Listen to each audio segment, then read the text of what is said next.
Hey, good afternoon, everyone.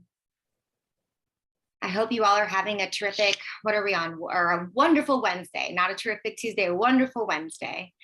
Thank you so much for joining us here today to learn about how to practically litigate attorneys' fees, a topic that I know touches all of us and is a very niched subject when talking about doing that within the realm of the legal aid world.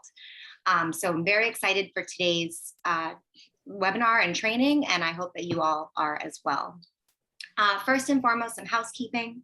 I have turned on the closed captioning. Folks should be able to see what I'm saying in a black box towards the bottom of the screen. If you're having any issues with that, please feel free to message me in the chat, and I'll do everything that I can to hook that up for you.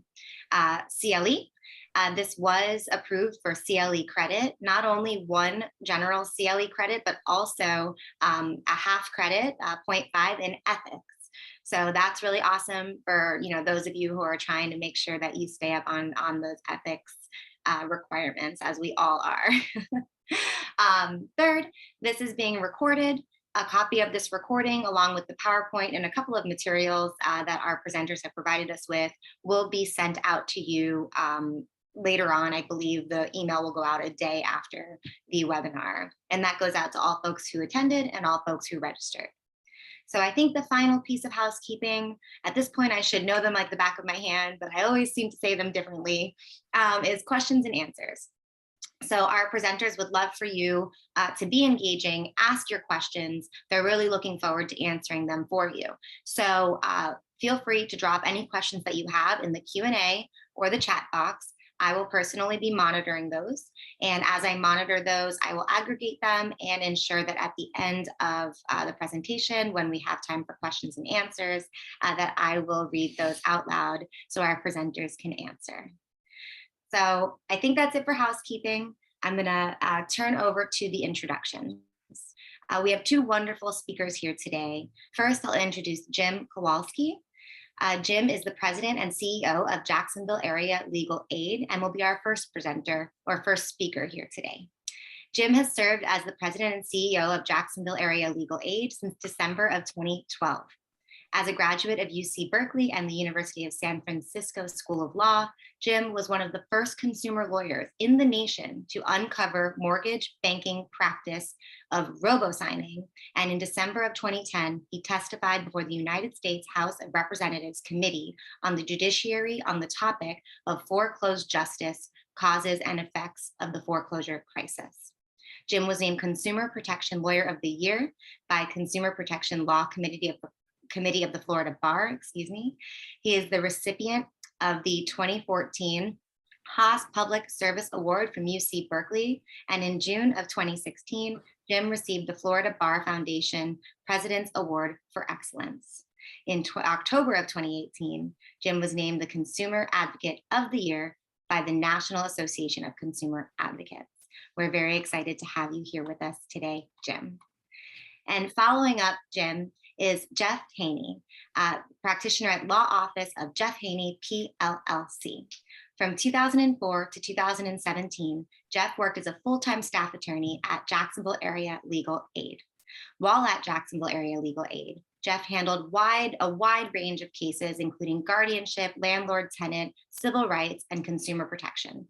He also successfully litigated against corporations and governmental entities. While at Jacksonville Area Legal Aid, I should just say JALA, Jeff served as one of two co-leaders of a statewide group of attorneys advocating for low-income tenants in state and federal courts throughout Florida and before the Florida legislature. Since opening his own solo practice in 2018, Jeff has focused his litigation practice in state courts representing consumers against sellers of vehicles, sellers of real estate, and contractors, among others who did not deliver what they promised. Representing business owners in contract disputes against consumers and other businesses, and representing landlords and tenants in a variety of disputes. So I am very, very honored to be amongst these two giants in our legal community, and I am going to turn it over to Jeff and Jim, who are going to share the PowerPoint and take it from here. Thanks, Alexis. We appreciate the introduction and the opportunity to come talk with all of you today. Super excited to be joined by Jeff. as we present this issue of practically litigating attorney's fees. We initially, when we were asked to talk, we were going to cover, I think, traveling, hiking, surfing, and cycling. But unfortunately, the bar would not give us CLEs for any of those topics. So fortunately, a little further down, but still on both of our top 10 lists is the issue of attorney's fees. And that's what we're going to be covering today. Part of the interesting part about this presentation is Jeff's recent experience. And I'm going to go through a very high level, short review of some of the law.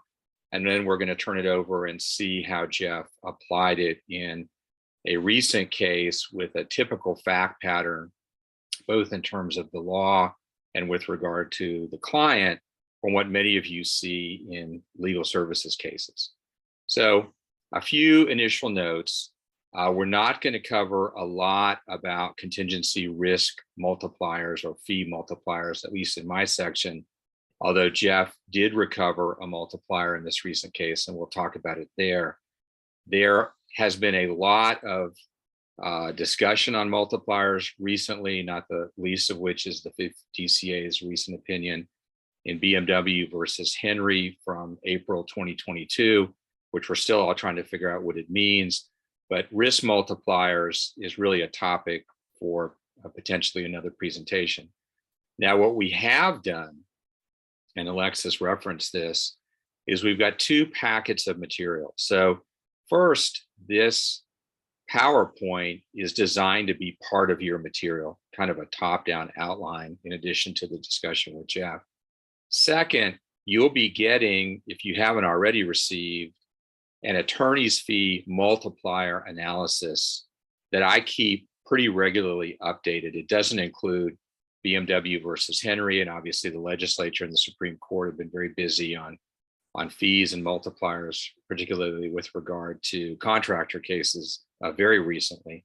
So that will be updated in a later version of that primer.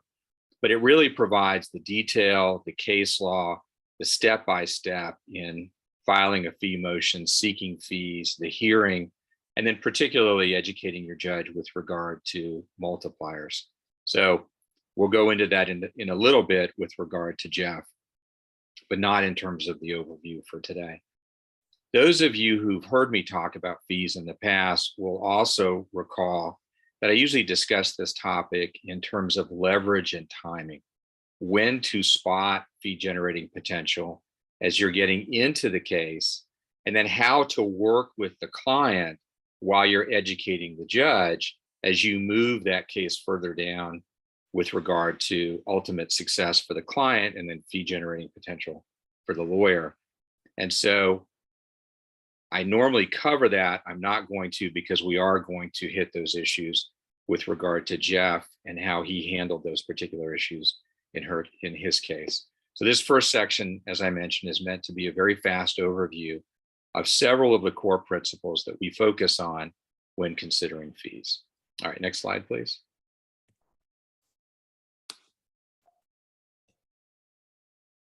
Jeff, if you could advance. Oh, thank you. Perfect. Sorry. All right, let's start with this. Now, we had considered not including this discussion. I was at the recent NACA or NCLC FDCPA conference in Orlando a couple of months ago, speaking to a private practice lawyer who told me that he had recently met with a legal services lawyer who told him that they couldn't seek fees under the LSC regulations. Now, I hope he heard wrong.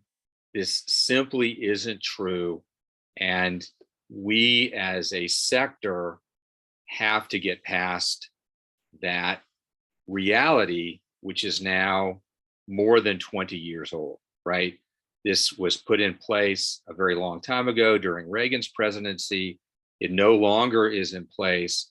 And LSC in particular has done a good job, especially with regard to housing and consumer work, which I know a lot of you are engaged in communicating the reality that the concept of sending a client away to get 3 turn down letters from private practice firms before you as a legal aid lawyer or an LSC legal aid lawyer can accept that case, number one, is extremely harmful to the client, especially with regard to the short timeframes of many housing and consumer cases in particular. And number two, ignores the reality that you as legal aid lawyers, particularly in housing and consumer work or disability work or some of your other specialized areas, know the players in the field with regard to attorneys handling those types of cases competently. And in many cases, the players in the field who are handling those cases competently are you. And so there's a recognition, particularly with regard to this advisory opinion that we cite here, that process, that artificial process, doesn't reflect the reality in the field and is harmful to the client. So I would urge you to review the advisory opinion that we cite there. I would also urge you, for those of you who are NACA members, National Association of Consumer Advocate attorney members, which you all should be, it's cheap. There's a discount for legal aid lawyers. There's a discount for legal aid firms. We have prepared a very extensive packet of materials that you can get through the NACA site called the Private-Public Partnerships Best Practices Guide. So in that, we summarize this advisory opinion. We wrote this after the advisory opinion came out. We've included some internal guidelines that other firms, particularly LSC firms, adopted after this advisory opinion came out. We include a 50-state review of general attorney fee shifting statutes for folks who are practicing in other states. And obviously that includes Florida. So let's kind of get past this initial issue. You can collect fees, you can keep fees, you can enter into contingency risk fee agreements, etc. Next slide, please. All right, the Bar Foundation follows a similar policy, again, adopted by the Bar Foundation after the LSC advisory opinion. Next slide. And here's the Bar Foundation policy. Very basic, tracks the reality of what low-income litigants face. Every one of your legal aid law firms, after the Bar Foundation adopted this policy, should have put in place an internal memo that tracks how your firm has adopted to this Bar Foundation policy. Part of the policy required each of the legal aid firms in Florida to adopt a policy implementing the Bar Foundation policy in particular. So you can enter into contingency fee agreements under Rule 4-1.5. You can accept a cut of the client's recovery in certain types of cases. And as long as your executive director or CEO has approved this policy, again, you know your neighborhood, and you know that often it is you and a few lawyers locally, right? In Jacksonville, I can count on the fingers of one hand, the lawyers, including Jeff, who primarily litigate these cases. So oftentimes we will be reaching out to Jeff, Max Story, a couple of the lawyers locally who do this work saying, is this something you're interested in? It can be a very quick email, not something where you're having the lawyer go out and find in the universe of lawyers a percentage or a number of folks to turn him or her down. So we try to get away from that. Next slide, please.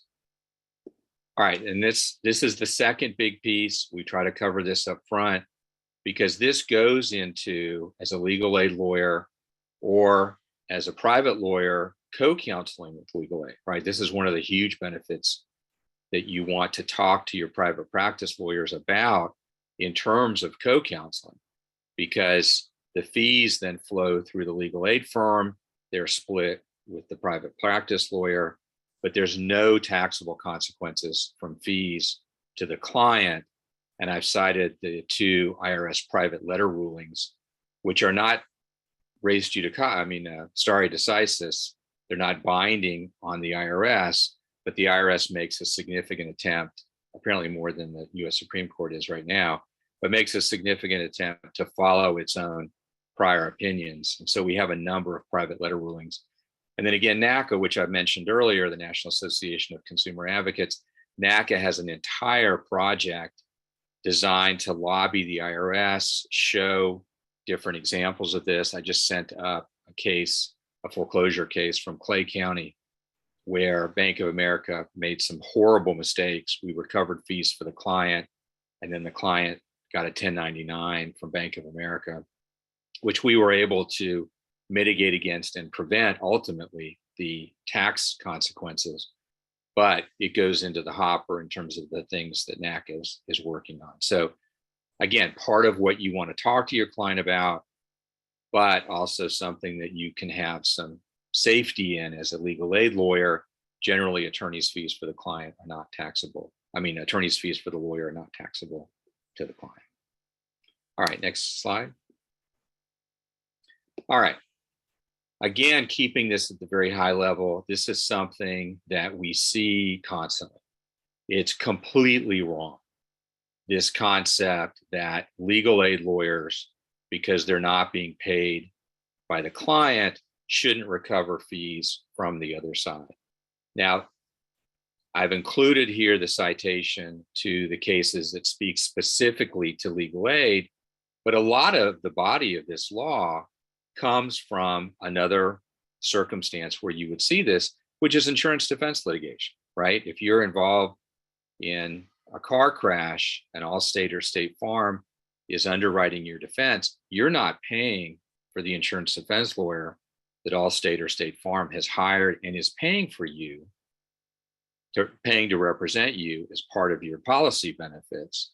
But if you prevail in court against the plaintiff in that personal injury case, Allstate or State Farm is going to try to recover their fees if there's a mechanism for those fees, whether it's under a proposal for settlement or 57.1051.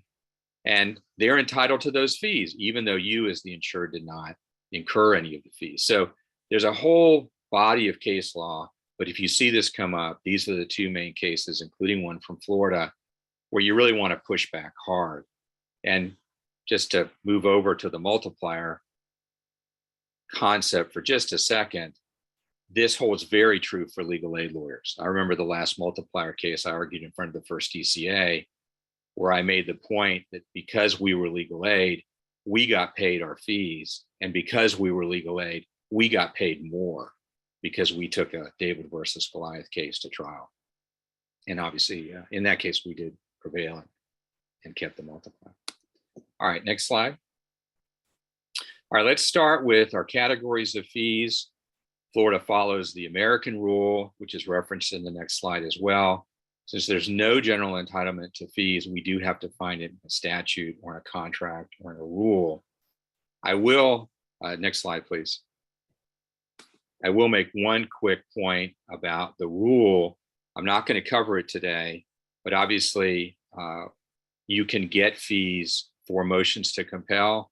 There has been a massive, or will be a massive change in the civil rules, particularly with regard to motions to compel.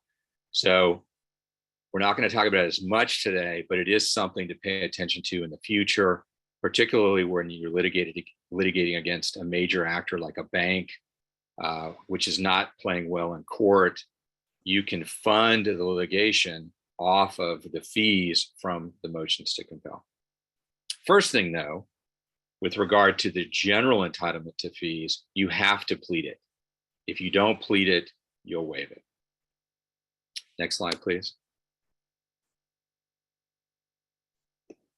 So you have to put it in your answer if an answer is filed. You can put it in a motion to dismiss, which isn't a pleading.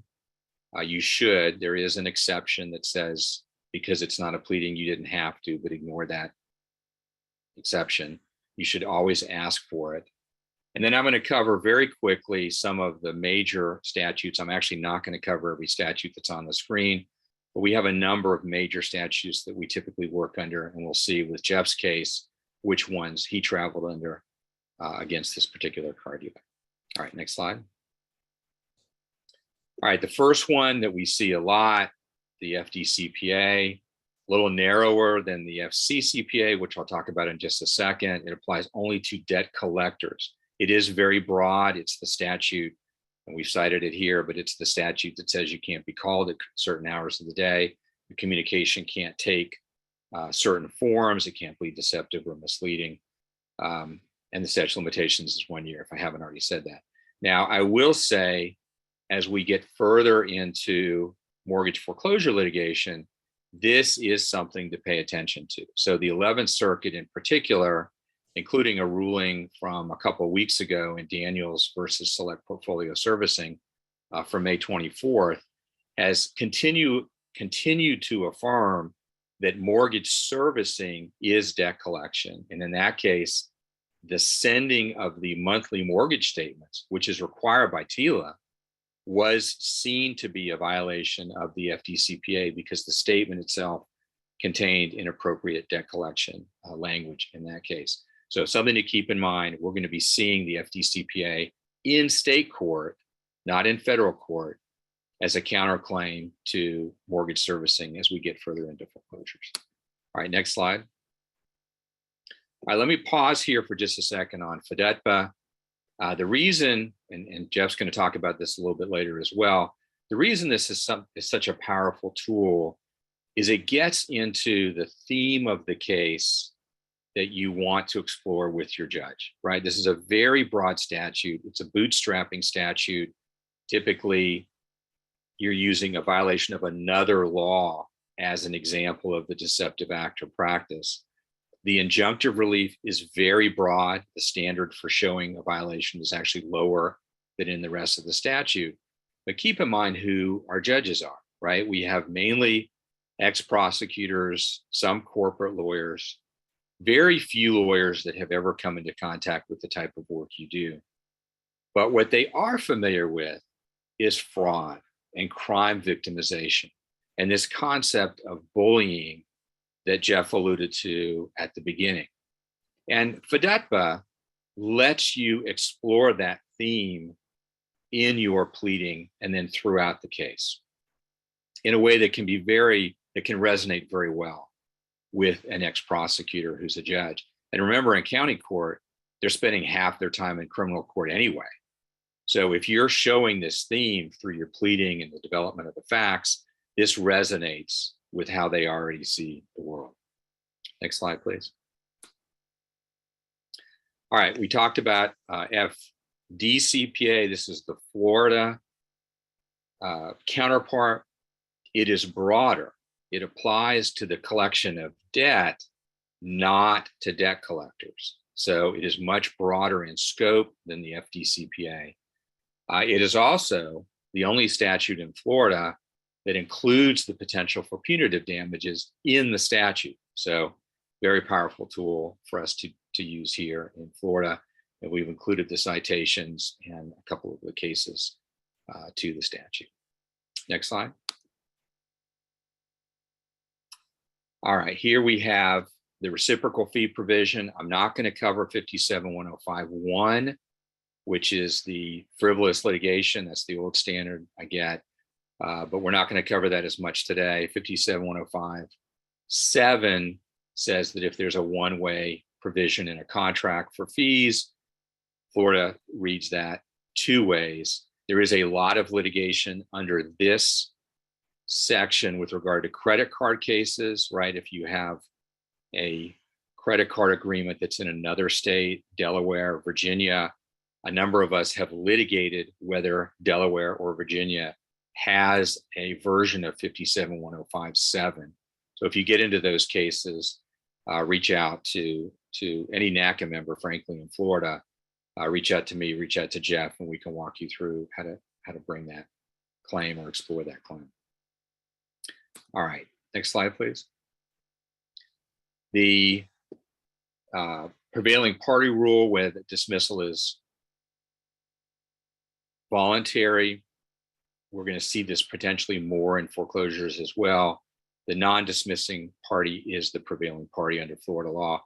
Also, as an aside, if there's a dismissal for lack of prosecution, even when there's a counterclaim pending, the plaintiff is the losing party, and the defendant, even when a counterclaim is pending, is the prevailing party for purposes of fees, which can make for some interesting strategy if a case is getting older. All right, next slide, please. All right, so the primer, the attorney's fees contingency multiplier summary that Alexis is going to get to all of you really goes into this in detail. So I'm going to cover it very quickly here so we can get into the discussion of Jeff's case. The lodestar, and I usually use this First Baptist Church of Cape Coral case. The lodestar is an objective hourly rate multiplied by a reasonable number of hours incurred using a general guidepost of the 8 factors set forth in 4-1.5. So we have 3 of them here. And then the next slide has the remainder of them. You can see how some of the factors are automatically going to be more important. The type of case, which is generally factor 1, the range of local fees, which is generally factor 3, and the experience of the lawyer, which is generally factor 7. Now, the client is key for 4 and 8, and how the client and those factors become critical also relates to seeking a multiplier. Those are really the 2, there are 3 multiplier factors, but those 2 are really the key ones with regard to how the client is involved. All right, so last slide. And now we're going to kind of turn the discussion to Jeff's recent experience in Morgan versus Jay's Aviation Consulting Group, which is an odd name for a car dealer, but there you go. In your materials, in addition to the fee and multiplier analysis with the case law, is the fee order in Morgan, which goes into some detail. And if there are questions, we can also supply the final judgment in Morgan, which is quite long and which I think shows some of what we're going to talk about here, which is how Jeff got his judge to understand the theme of the case, the facts of the case, and develop that through this litigation, ultimately up to a trial and then a subsequent fee hearing. So Jeff, let's just start. You heard in the introduction, obviously you spent many years at JALA, co-chair of the HUG, Housing Umbrella Group in Florida, very active in legislative work as well. And then you transitioned to private practice. I remember when I came to JALA and did the reverse, coming from private practice to JALA full-time in 2013, and I was talking about how I would handle a certain case. I remember somebody in one of the meetings said, "Oh, your clients in private practice are nothing like our legal aid clients. What you know has no bearing on what we do here in legal aid." So let's talk about it from the reverse. You've made the transition to private practice. Can you talk about whether or not the clients that you generally see are similar to the folks you represented at JALA? For the consumer cases, not at all. I'm gonna rely on Alexis to let me know if I'm doing anything wrong tech-wise, but no, for consumer cases, my clients have been the same people that I was serving for those years at JALA. Interesting, sometimes they're different people in the sense that they're not super low income. They may be more sophisticated, have a higher income, but you don't have to be low income or unsophisticated to get cheated by a car dealer. I mean, obviously there are some good ones. There's good and bad in every field, but man, from my experience, most of them are bad, and they're trained to deceive and cheat people. And so even I dealt with a guy, forget how long ago now, that he was buying a BMW. It's not generally a car that my legal aid clients were buying, but it's the same issues. And so they may be different, but they're not different in that sense. And so you've seen, as you transition to private practice, that these themes of people being taken advantage of really resound no matter where the client's coming from and whether they found you in your law office. Yeah, absolutely. Okay, well, let's turn to Miss Morgan. Do you know how she found you, and do you remember your first meeting and first interviews with her as you were deciding whether to take this case? She got to me through another attorney. I think her mom knew this other attorney, and they called him, and he just happened to be a tennis friend, and he doesn't do consumer stuff, and said, try Haynie. And I mean, which goes to a point you made earlier, and that we may talk about more, of a multiplier. I mean, all of this plays in, this is all setting the stage for a potential recovery of fees. But since there aren't many people that do these cases, which I don't say that to mean I'm some hero, but maybe I'm maybe I'm one of the dummies that's willing to take a risk on them. But so yeah, she got referred to me and called me. We had first couple of conversations were by phone.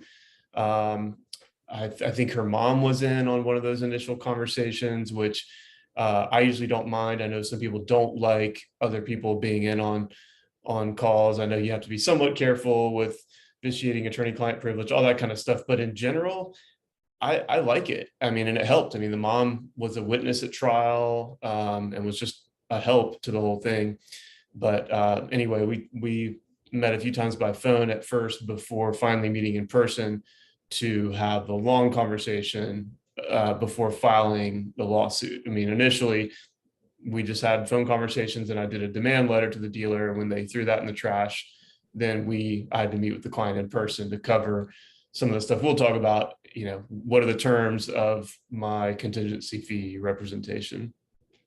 Well, and I join you in agreeing. If the mom's there to sit with the person, the bar rule on attorney clients actually allows for the folks in the room to include folks who are assisting in the relationship. So I think mom is generally covered. So, and I know folks may get this very long judgment that the judge entered after your trial, but can you kind of walk us through what happened with Miss Morgan as she was buying this car and then ultimately having it taken back by the dealer?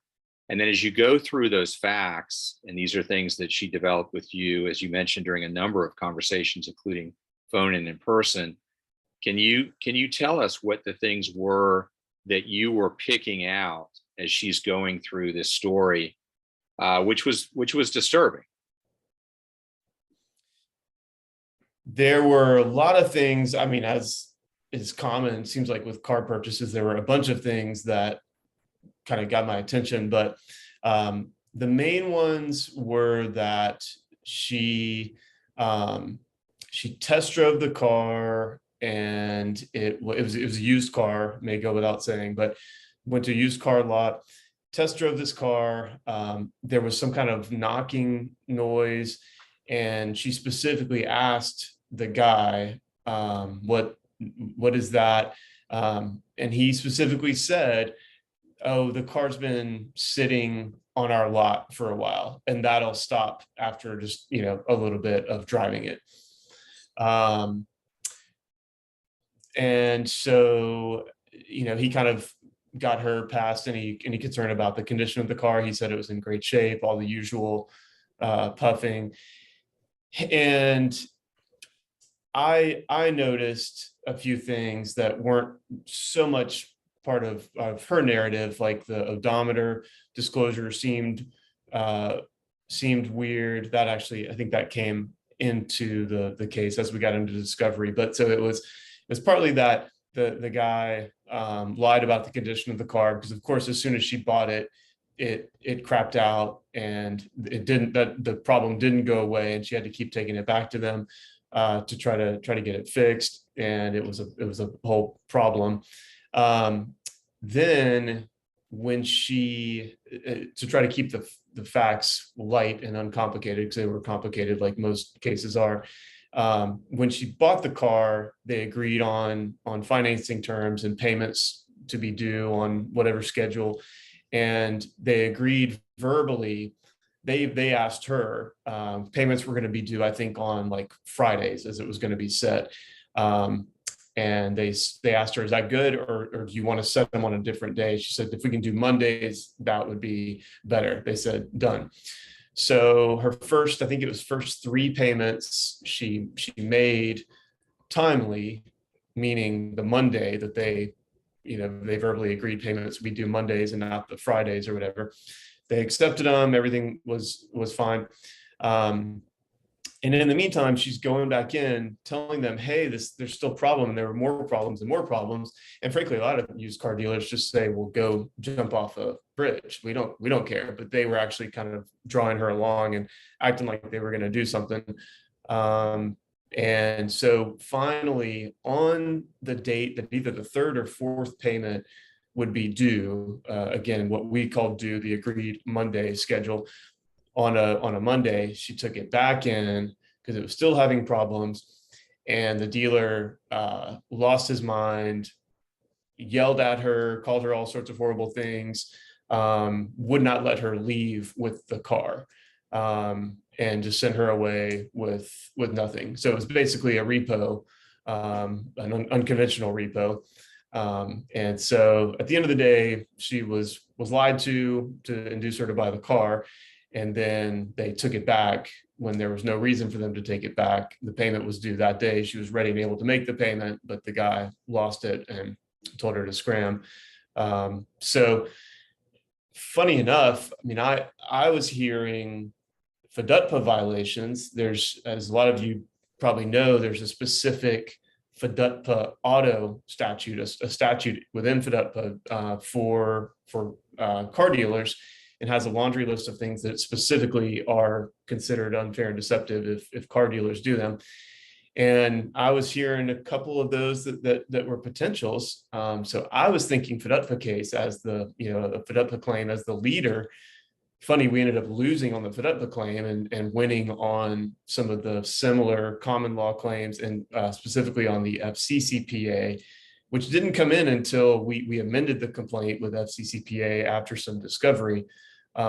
So here again, I may be the dummy because I took this case thinking, oh man, this is a good FDUTPA case. And nope, it was a FDUTPA loser, but it was a FCCPA winner and a conversion winner. So basically it came down to the client seemed believable, and with enough of a legal hook, it just seemed like worth a shot. So you had kind of 2 parts to the case, right? As you indicated, you've got the sale piece, which you were hearing FDUTPA on, and then you've got what turns out to be a conversion and debt collection case with this inappropriate repo. You've got, a typical he said, she said case. So is it fair to say that you relied on your experience in believing the client? Obviously, apparently her mom helped. She obviously had a good recall. She remembered very vividly the impact this had had on her. But how did you begin sort of hearing those 2 themes when you began putting pen to paper or fingers to a keyboard in terms of the claims? You heard FDUTPA. What led you to the common law conversion and later the FCCPA on the unlawful taking piece? So from FDUTPA, I mean, I also pled, I think I pled fraud in the inducement. I think I also pled negligent misrepresentation, because a fraud claim is that generally that the person knew the statement was false. And, did I have proof that the dealer knew his statements were false? No, but so I pled negligent misrepresentation as a fallback, and then conversion just because the repo seemed like just a wrongful conversion. FCCPA didn't strike me at first blush, but I think partly that was just a miss on my part, but it also got developed in discovery as I took the dealer's deposition and had the client attend that, which was helpful. And just more came out even from the client about how abusive the dealer was at the time of the repo, with calling her different things, and even had a gun that he was brandishing, talking about how he had just been robbed a few days before, which was why he was out of his mind. That part just got developed, and the more I think it just had to bite me like a snake. Unfortunately, I wish I could have say I spotted FCCPA from the beginning, but it bit me like a snake, and I realized, okay, we've got a couple of FCCPA claims: the wrongful repo and the abusive tactics in collecting the debt. So we amended during discovery to add that claim, which was nice too, because FCPA, as you mentioned, comes with the potential for punitives. And so that was another nice thing to unlock, which gets into, I don't know how much we want to talk about it, but as always, and frankly, just with life, it's expectation management. And so I was careful not to lead my client to think that we were about to have a McDonald's hot coffee case, because we could get punitives. But so it the case kind of grew as we went on. After filing, it grew, which is, it feels risky for the case to grow that way. I'm very calculated and frankly kind of risk averse, and so I would have wanted this thing to all be laid out from the beginning, but it grew as we went. Okay, and I think there's a lesson there, right? Don't be afraid of some of the common law claims. You explored conversion, and don't be afraid of letting the case develop after you get into it. I typically file the narrowest case, assuming it will be expanded in discovery. But I want to come back very quickly to one thing you pointed on. You had a little piece of objective evidence, which was that the repo took place on a day when she wasn't late, if I'm understanding the fact pattern. So you had, in addition to the two sides of what had happened during the taking, you had a little piece of objective factual evidence that the payment wasn't late. She wasn't in violation of the contract when the vehicle was taken. Was that an important consideration as you move forward? It was, and even that wasn't, a slam dunk. I mean, your point about the FDUPA claims being sort of he said, she said, were these representations made and all that. Kind of the same thing with the evidence on the payments. I mean, they were good evidence, clear evidence of payments and when they were made. But, we had to somewhat hope that the judge would go with us on this verbal modification of the written contract to say the payments would be due on this other date, not the other. And that ended up working. But yeah, that was what made me comfortable with that, is we've got enough hard proof that we can skate by. Okay. And then let's talk about, you just referenced client expectations. So talk about how you're talking to Ms. Morgan at the very beginning. You know that, as with most consumer housing cases, most of our legal aid cases, the damages are probably going to be small, particularly if it's a consumer case. They'll always be smaller than the fees, versus the fact that you've got to be paid for getting her this recovery. So you ended up getting her a full recovery. But talk about how you manage those expectations and how you walk a client through the fact that she's got to stay with you to the end, past the end, including the fee hearing potentially, and then manage those expectations with regard to the fees. I would encourage everybody, I think you would too, Jim, to spend some time on this if this is new to you, or when you start doing it more, because I learned this kind of conversation from you, Jim, from Lynn Drysdale, from others, and it took some practice, and I still hone this. I'm meeting with somebody this week to talk about a contingent fee engagement agreement, and there's a lot to that conversation, but I think the nuts and bolts are that with these consumer claims, I just think we have to make painfully clear that we need to have an awkward conversation. Let's be awkward now instead of in 2 years when this thing has dragged out and we're already tired, we're already frustrated. Let's be awkward with each other now, and so that hopefully we don't have to be later. Part of what's awkward is you, the client, your recovery is fixed. Let's say 5,000. It was around 5,000 that Ms. Morgan spent on this car and then had nothing to show for. Your recovery is not going to grow. Unfortunately, as much as that stinks, and as much as it stinks that all the time you're having to spend to chase that 5,000 and the headache you've gone through and all that. Unfortunately, that 5,000 is not going to grow as this case goes on, even if this case takes 3 years, which this one almost did. But the attorney's fees are going to grow because they're going to drag me around and play their games.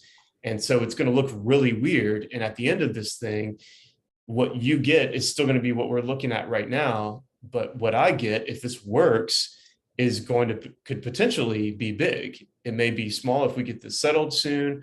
Hopefully that happens. But if they drag us around for 3 years, the attorney's fees are going to grow and grow and grow and grow. And so we need to know right now, are you okay with the way that looks? Because you might say that looks really weird. Why am I only getting this much and you're getting this much?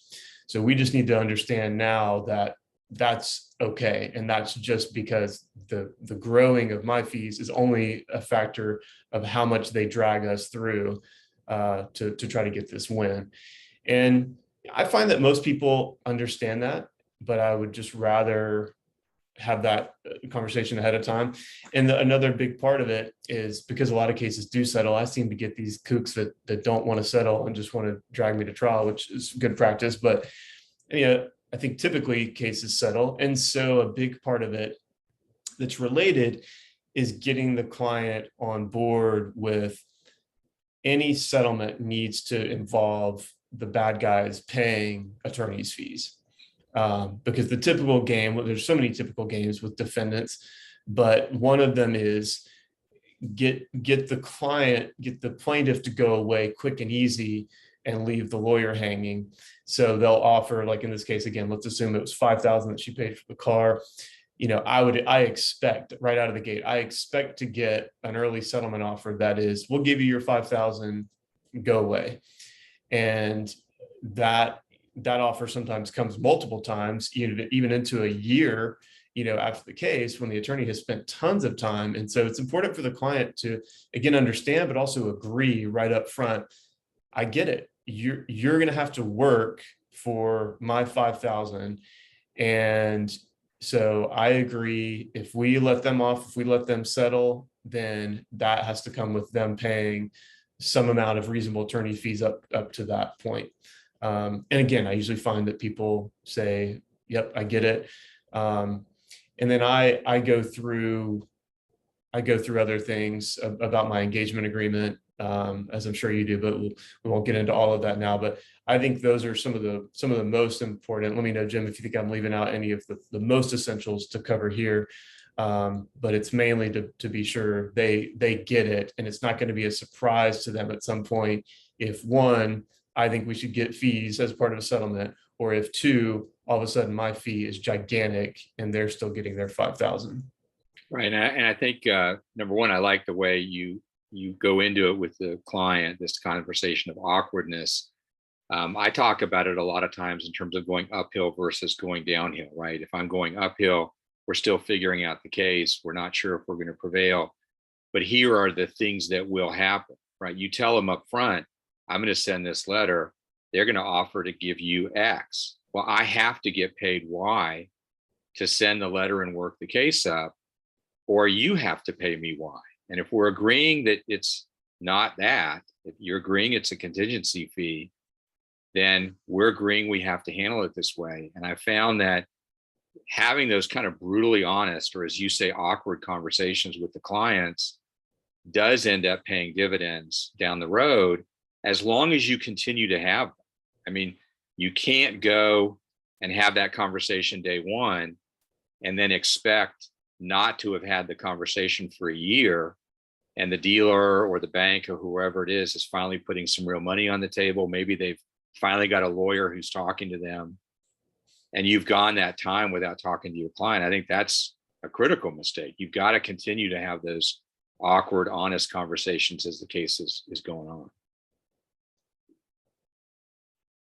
All right, so you've talked to her, you've laid this out, you file the case, you develop it through the discovery.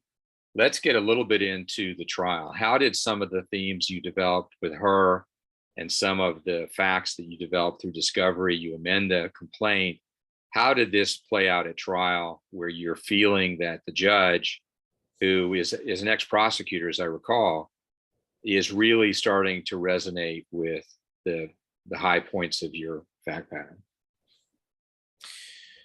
Well, it was, as always, the trial was a learning experience because I couldn't tell during the trial that we were losing on our FDUTPA claims. I thought we were really good there. But I just focused on, with our witness testimony, I just tried to focus on, to your point about judges being used to crime, frankly, and this judge being a former prosecutor, I just tried to focus it on the worst of the worst, and using a couple of witnesses who were there for some of the berating and not allowing her to leave with the car, things like that. And it just turned out that, what I thought I had as proof of, like, we had a FDUTPA claim concerning an odometer reading that I was convinced was wrong, because the odometer disclosure that they gave her read exactly the same as the odometer reading from when this dealer had bought the car at auction like 2 years before. And the dealer told me at his deposition, and I read it to impeach him at trial, that he had driven the car around, other people had driven it. And so it could not be the same mileage as it was 2 years ago, even if it was only, 10 miles more or something. Apparently that fell flat with the judge. I mean, I think what worked was really the crazy incident of the repossession and the abusive nature of it and things like that, which again did come down to, like you said, some of the just harder evidence, a little bit less of the he said, she said, but here's the contract, here's the record of payments. It's not a big jump to say that we agreed the payments were due on Mondays. Yeah, it wasn't due yet. This was not okay. And so you get this judgment. Obviously, you prevail on what end up being fee shifting claims. Walk us through then. You're prepping for your fee hearing. What's going through your head, and how do you develop the fee hearing? What's the logistics of what you do next? One of the things, and I think we're in agreement, but tell everybody if you have a different perspective. But one of the things that I like at this point is having developed it the way we did, meaning very open and obvious. I mean, everything about this case, we allowed the dealer to lay his own bed. I mean, he had a demand letter up front. He could have handled it then. He obviously could have settled early. We had discovery. We moved for leave to amend and add punitives. I mean, everything, it was just so slow and building that, especially, and then he hired an attorney late in the game who handled the trial. And it just was nice to be able to tell the judge, and for the judge to see at that point, they made this bed. We didn't make this bed. They made this bed. Now they just don't want to lie in it and don't want to pay fees. Tough. And so that's always what I want to be able to say. But thank God for the FCCPA claim. Obviously, that's what did it. And so really preparing for the fee hearing was just doing the research on issues like what do I do with the fact that we lost FDUTPA, and that has prevailing party attorney fees. And the other side was threatening to seek their own fees. They had waived it for a lot of reasons I don't think their attorney realized, but and they ended up not arguing for it. But so we had to talk about, in our preparation, you were the expert witness, but we had to talk about some of the issues with case law to bring in with inextricably intertwined claims. You can get the full fee, even if you lost some claims and won on a claim that brings in fees. Thankfully, that worked. It was really just researching then to focus on what are the holes that they might punch in this fee award. And 90% of it is, I think 90% of it is the expert, which in this case was you. But I would just encourage, I've always been really fortunate to work with, I mean, you found us good experts when I was at Jala. We had really well-respected attorneys at big firms and things like that. I don't think it has to fit some certain mold, but I would just encourage people make sure they're working with an expert who's done it before and who is ready to do some work and really review time records, really review the issues. Because I mean, I even see when I review cases coming out of the district courts of appeal, I saw one the other day where, you know, a fee award was sent back because the expert didn't review all the time records. And I'm thinking, man, I really think it's 90% expert. So I'm researching, but I'm also relying on you in this case. Well, and the nice thing was in getting ready for the hearing was, particularly for the inextricably intertwined, or this concept of prevailing, what I think impacted the judge was the fact that what you went into the case to recover for the client, for Ms. Morgan, you recovered it 100%. In other words, you had multiple claims, but even though you lost some, you won some, 100% of her recovery was made. And so I think the goal of the expert is to get the theme from the lawyer and then communicate it through some of these cases, particularly the big ones, First Baptist, Quanstrom, Roe, so that the judge sees how the fee issues and the factors flow from the theme that you've already laid for the judge. We're coming in cold as the expert, but it's up to the trial lawyer to develop the themes with the expert so that they can support that overall claim. Alexis, I'm going to keep going. I don't know that we have any questions unless you want to interrupt us.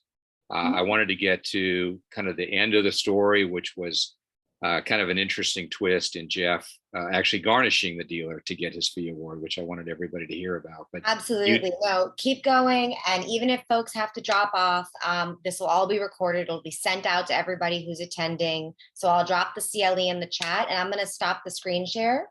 That way it's, you know, goes back and forth, more of a conversation, and take your time. We'll record until you want. Okay. All right. Thank you. And feel free to interrupt us if you do get questions in the chat. But so we had the fee hearing. The folks will get the order. So the judge obviously went through some analysis at finding that you had been the prevailing party, that there was no discount for fees on the losing claims versus the winning claims. So what was the total fee award? You've talked a little bit about what Ms. Morgan's recovery was. What was your total fee award? Oh, I want to say the total fee award was around 70,000. And that was with a multiplier of, I want to say 1.5. I'm right. blanking now. Right, 1.5 multiplier. So you have the award, you have the multiplier. Did they send you a check that next week and say, Mr. Haynie, thank you so much for educating us on what not to do when we relate to a customer? I was hoping for chocolates or something, but no, I got a big fat nothing. But it was actually kind of fun. I mean, at the time, I wouldn't have told you it would be fun, but it was fun. I'd had to learn how to do it a year or two ago, but the first thing and the main thing, which people probably know, and it's in the rules of civil procedure, to make sure your judgment has the language requiring the defendant to complete under oath and then submit the fact information sheet, which includes, depending on whether it's an individual or an entity like this corporate defendant, has to have bank account information, other assets, all kinds of good stuff. And so, I mean, sometimes before, like one time last year, I had to hold somebody in contempt. Lady actually got put in jail for a night. It was funny for not submitting that. And I'm about to collect on that case because she finally coughed it up and we're able to get at it now. But in this one, they did submit the fact information sheet. And so it was just a matter of then doing the garnishment procedure for two different bank accounts. And their attorney, the defendant's attorney, didn't fight it. The bank's attorneys didn't fight it. There's really not much to fight on a garnishment. I mean, the bank doesn't care. They don't want to spend time on it. The money's there. It's this person's account, and what do we care? So it's really not that bad. But it's time. You got to give this notice, then you got to give this notice, then you got to wait, and then you serve this and that. So it's just more time that you're waiting before you get paid. And then obviously you had some experience handling garnishment cases from the other side at Legal Aid, and you got to use some of that experience together with some of the stuff you've done in private practice to take the money from this dealer. Yeah, absolutely. It was a little bit different. I was usually seeing like wage garnishments at Legal Aid, you know, and keeping that from happening for head of family. This was a corporate defendant, and it was just garnishing a bank account with, you know, so there was no argument that they had protected Social Security funds or something in there that a Legal Aid client might have, which frankly made it a lot easier. And then I think you told me in our discussion that you got the actual damages recovery for Miss Morgan from the dealer bond, and then the fees came out of the garnishment. Is that how it ended up working? Well, it was weird. The for some reason the defendant actually paid the damages awarded to my client, but nothing else. I don't remember the timing. Maybe they did that before the fee award was entered. And so the dealer's bond that's required by state law never came into play. I actually made a claim on it to try to get the attorney's fees paid, and they told me to pound sand and said the bond doesn't cover that. The damages have been paid, and we're not paying the attorney's fees. So that's when I proceeded to garnish the bank accounts. Okay. I can't tell you that garnishing dealers and banks is one of the true delights of our profession. So we did have a question come in on the chat from Joseph. Did you seek fees for the post-judgment collection efforts? I did not. I've looked at that, and Jim, you can, I'm sure, speak to this from when you were in private practice, or even if you've done it at Jala, but I didn't try by the time, and I actually agreed by the time it was ending and I was collecting the last bit. I actually agreed with the defendant's attorney to take a little haircut. And if they would, I forget now what it was, if there was a little bit of leftover after I garnished, and the defendant said, if we pay you this much, will you be done with us? And I said yes. And so I didn't want to follow them with trying to get the fees for the garnishment, things like that. And I honestly haven't spent a lot of time looking at when and how often you can do that. You probably know a lot more about that, Jim. Well, the good thing is, I think also after the judgment, it's generating interest, and the interest can be substantial. It's more than you're going to get in the money market right now. So I do recall one case that I had gotten from Legal Aid that went up to the 5th DCA and back to affirm the fee order. And by the time it came back, the interest was substantially in addition to what the credit card company had posted as an appeal bond. So I did end up garnishing their bank account for the entire rest of it. Joseph also asked a question, which I think you've already answered, which is, did the defendant seek an offset? And the answer is no. I think you mentioned they waived. And then a big part of what you and I worked on that's reflected in the order is this concept of prevailing party. Your client lost on some of the counts and won on some of the counts, but she recovered 100% of why she was in court. And I think that had a big impact. Even if the court was going to apply some sort of de facto set off that the defendant hadn't requested, hadn't filed for fees timely, the fact that you recovered 100% of what you went to court for ended up resonating with this particular judge. Yeah, I think your summary of that is good. It's basically, I got what I came here for. You know, when the plaintiff can say, I got what I came here for, then that they prevailed on the significant issues. And part of it, I mean, going back to something we said earlier and just kind of a warning, part of it was also that the defendant had never pled any request for fees. Now, I mean, it made sense because at first this cocky guy was, you know, didn't hire an attorney and just thought he was going to rule the world and never need one. And so, you know, and of course he didn't plead attorney's fees because he was just going pro se. But the other attorney, when he filed an appearance, didn't do anything about pleading fees, anything like that. So they probably realized they had waived, but it was a combination. So that's just a reminder that you mentioned earlier, is we need to always include a request for fees the first time we show up. And you would have probably used that as an opportunity to have another conversation with your client if they had, right? You clearly kept her in high communication throughout this entire thing, had to prep her for trial. That would have just been one more thing to talk about.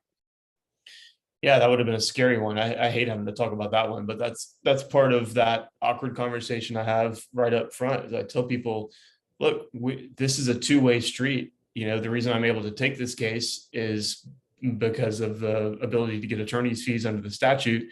But if we just have a huge failure here and the worst day possible in court, you could be ordered to pay the other party's attorney's fees. And so it was nice that I had to have that conversation in this case, but it was nice that it was never really a threat once it got going. Okay, perfect. Alexis, that's all the materials we have. I think we've answered a couple of the things that were raised in the chat. Jeff, I don't know if you have any final thoughts as we go into this. I appreciate you taking time to walk us through how you helped Ms. Morgan and ended up getting paid. So that was a great thing to close on. I don't know if you have any final thoughts for our attendees, or Alexis, if you need us to cover anything else. So I'll just quickly say a couple of the documents that Jim had mentioned earlier, the attorney fee multiplier analysis and the amended order are both in the chat. I'll also be including this in the follow-up materials, so don't worry if you didn't get a time to look at it now. And I'll turn it over to Jeff. I just did want to say you both are really motivating and a great reminder for legal aid, lawyers to really put fees into the forefront to leverage and maximize, the best that you can do for your clients. So I thank you both very much, and you're getting your kudos in the chat already. So I'll turn it over to you, Jeff, for any closing remarks. Well, the only thing I wanted to add is just thanks to you, Alexis, for getting us on track with tech here, and thanks to Jim for being my expert in that case. That was what did it. But only other thing is, I think our email addresses are in the PowerPoint slide. And I'm happy if this is like scratching the surface. And so if people, and I'm not the expert yet, Jim knows way more than I do, and a lot of people do, but if people come across things in a case they have and want to talk, I'm happy to be a sounding board or whatever resource I can be. So that email address, feel free to use. Thanks, Alexis. Awesome. Thank you so much. And Jim, any last words from you or signing off? I like I said, fees are top 10 for both Jeff and I. And so we're happy to talk about things that we love talking about. And I think the biggest point that we tried to make throughout this presentation is Jeff's case and everything we've talked about. This is absolutely typical of legal aid work. These are the folks that need your help, and you're the only ones who can help them. And so generating the fees, getting that leverage is what forces these solutions for our clients and ends up helping the legal aid firm help more clients by recovering these fees. So critically important, and I appreciate you reaching out and having us do this today.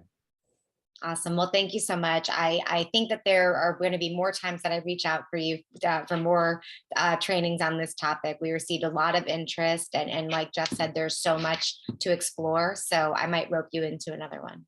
Well, we are going to cover either surfing or cycling next time. So no problem with me. So that sounds great to me. Right. Well, thank you all for being here. Thank you both very much for sharing your expertise with us. And I hope that everybody has a fantastic rest of their Wednesday. Thank you.